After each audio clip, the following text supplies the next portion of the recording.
Hello and welcome to this video on how to run a mediation analysis in Jamovi. My name is Geiser. I'm an instructor and statistical consultant with QuantFish. In this video, I want to show you how you can estimate mediation models very easily in the free no-code software Jamovi. It all works through point and click and is very straightforward. So let's dive into it and let's check it out. So the first thing that you have to do when you have Jamovi installed and open on your computer is make sure you have the mediation package installed. And so that package here is called medmod. If you don't have it, you can go to the plus sign on the right hand side, the upper right hand side corner of the screen here. And when you click on that plus sign modules, you can find this mediation package there in the list in the library, and then you can download it and install it.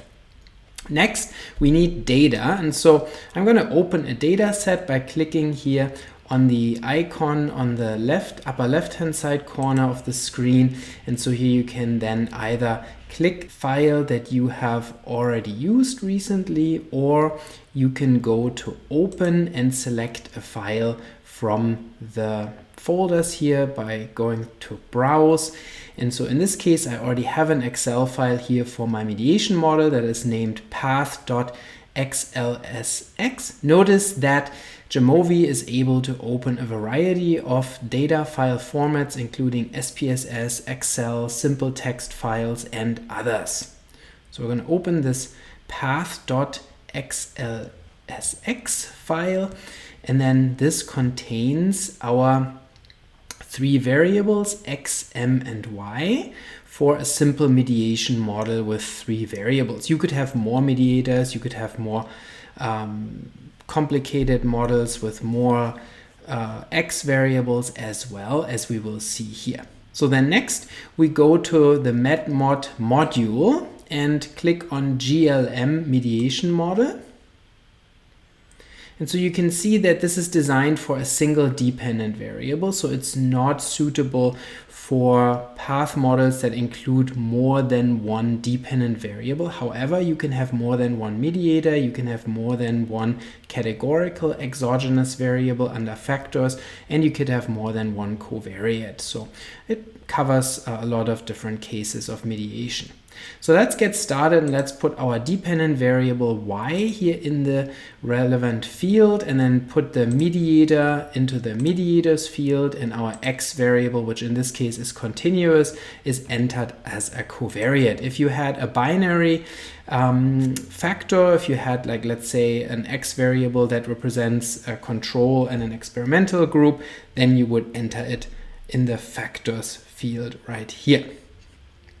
You can see that when we do this, then on the right hand side in the output window, we already get some output. The first is model info. So here you can see what the model actually looks like and what the indirect effect IE1 looks like from x via m to y. So that's all correct. And then also you can see the sample size, which here is 269. Below that is a conceptual diagram of the model, so you can check that the model that you specified actually corresponds to what you wanted to estimate. And so here it looks good. We have x, we have the mediator m, and we have our outcome variable y. Below that is the output table already with the direct, indirect, and total effects. So you can see that the indirect effect here is given first, x to m and then m to y, and the estimate of that indirect effect here is negative 0.216. There's a standard error, there's a 95% confidence interval based on the standard delta method standard error here. So it's a symmetric confidence interval, which, as we will discuss later, we may not want necessarily, so we may opt for a different type of confidence interval, but for now that's what it is. So that's a symmetric confidence interval based on delta method standard errors. The next column gives the standardized beta coefficient, and here the betas are completely standardized effect sizes, meaning all variables are in z-score metric. Next is a z-score for a test of significance, and then a p-value for a test of the null hypothesis that a parameter is 0 in the population. And so here you can see that the null hypothesis that the indirect effect is 0 can be rejected at the 0.05 level because the p-value here is very, very small. Next is an estimate of the direct effect from x to m. This is also known as the A path in a simple mediation model. So that gives you the direct effect from x to m in its unstandardized form with the standard error confidence interval, and then the standardized beta coefficient, again a z-score and a p-value. Below that is the B path, so the path from m to y, which is estimated to be 0.423 in its unstandardized form, and you can see here that's also statistically significant. The C prime path is the direct path from x to y, and that is also provided in the table with an estimate of negative 0.277. Also, the C prime path here is statistically significant.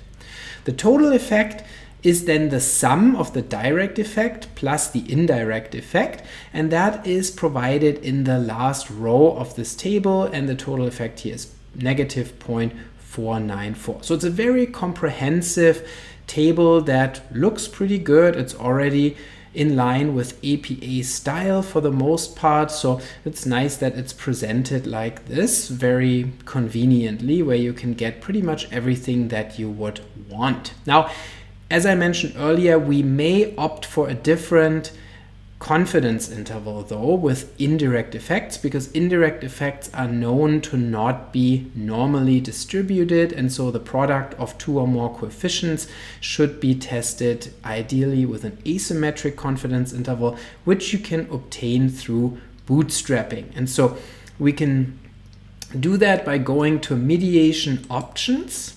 And so you can see right now the confidence interval is set to standard, which is then based on asymptotic standard errors, and that's a symmetric confidence interval. If we wanted a bootstrap confidence interval, we can select that here. And one option is Bootstrap BC, which is the bias-corrected bootstrap method, which is recommended for testing indirect effects. So McKinnon and colleagues have a paper in which they showed through a simulation study that bias-corrected bootstrap confidence intervals are most powerful for testing indirect effects. So this is a method that you may opt for. Now, I'm not going to click on that right now, because then 1,000 bootstrap samples would be drawn, and that would take a long time potentially, and then we would get stuck here. So, but that's what you would typically choose as bootstrap bias corrected confidence interval. It would run for a while, and then you would get results in the same table, but then the confidence intervals would be based on bootstrapping rather than on the asymptotic standard errors. What you can also do here is you can opt for full information maximum likelihood as opposed to listwise deletion in cases where you have any missing data, and that would be strongly recommended because listwise deletion is a really poor method for handling missing data. It makes the assumption that the missing data are missing completely at random, which is rather unrealistic, and it also leads to loss of a lot of data, loss of statistical power, because then everybody gets kicked out. Even if they have only a missing score on M and they have scores on X and Y, they would be deleted. And so FIML is a better method to use. So you just click on that, and then full information maximum likelihood will be used. That includes all available data under the weaker assumption of missing at random data, which is more easily fulfilled than missing completely at random data. So that's a good option to use.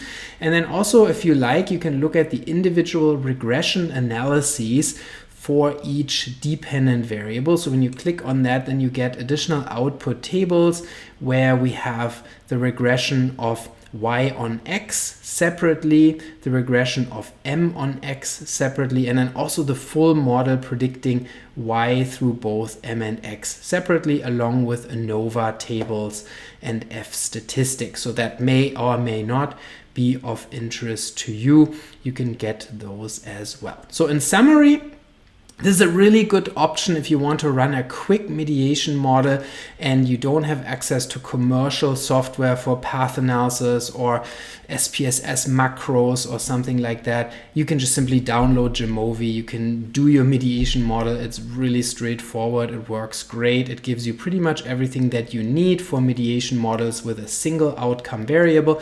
If you have more than one outcome variable, then you would have to go with something different. You'd have to figure out how to do that. But for everything where you have only a single dependent variable at the end, you can use this option. I hope you found this video useful to learn about mediation analysis in Jamovi. Please check out the description for additional resources, including workshops on mediation analysis and other techniques that we offer through QuantFish, and I'll see you next time.